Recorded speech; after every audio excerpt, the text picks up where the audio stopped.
एक बार एक राजा अपने सहचरों के साथ शिकार खेलने जंगल में गया था। वहाँ शिकार के चक्कर में एक दूसरे से बिछड़ गए और एक दूसरे को खोजते हुए राजा एक नेत्रहीन संत की कुटिया में पहुंचकर अपने बिछड़े हुए साथियों के बारे में पूछा। नेत्रहीन संत ने कहा, महाराज, सबसे पहले आपके सिपाही गए, बाद में आपके मंत्री गए, अब आप स्वयं पधारे हैं। इसी रास्ते से आप आगे जाएं तो मुलाकात हो जाएगी।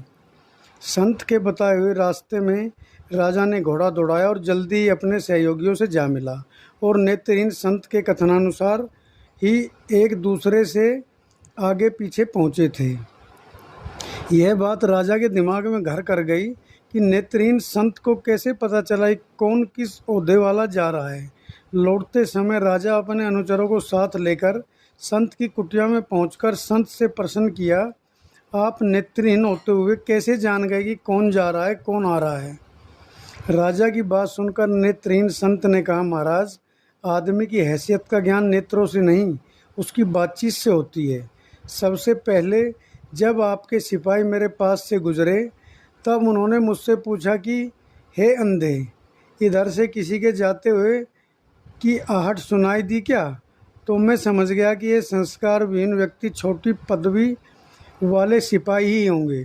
जब आपके मंत्री जी आगे आए तब उन्होंने पूछा, बाबा जी, इधर से किसी को जाते हुए, तो मैं समझ गया कि यह किसी उच्च ओहदे वाला है, क्योंकि बिना संस्कारित व्यक्ति किसी बड़े पद पर आसीन नहीं होता। इसलिए मैंने आपसे कहा कि सिपाहियों के पीछे मंत्री जी गए हैं। जब आप स्वयं आए तो आपने कहा, सूरदास जी महाराज, आपको इधर से निकलकर जाने वालों की आहट तो नहीं मिली, तो मैं समझ गया कि आप राजा ही हो सकते हैं, क्योंकि आपकी वाणी में आदर सूचक शब्दों का समावेश था।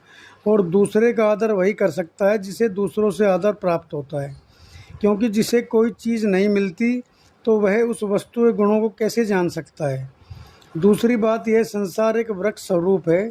जैसे वृक्ष में डालियाँ तो बहुत होती हैं, पर जिस डाली में ज़्यादा फल लगते हैं वही झुकती है। इसी अनुभव के आधार पर मैं नेत्रहीन होते हुए भी सिपाहियों, मंत्री और आपके पद का पता बताया। अगर गलती हुई हो महाराज तो क्षमा करें। राजा संत के अनुभव से प्रसन्न होकर संत की जीवन वृत्ति का प्रबंध राजकोष से करने का मंत्री जी को आदेशित कर वापस राजमहल आए।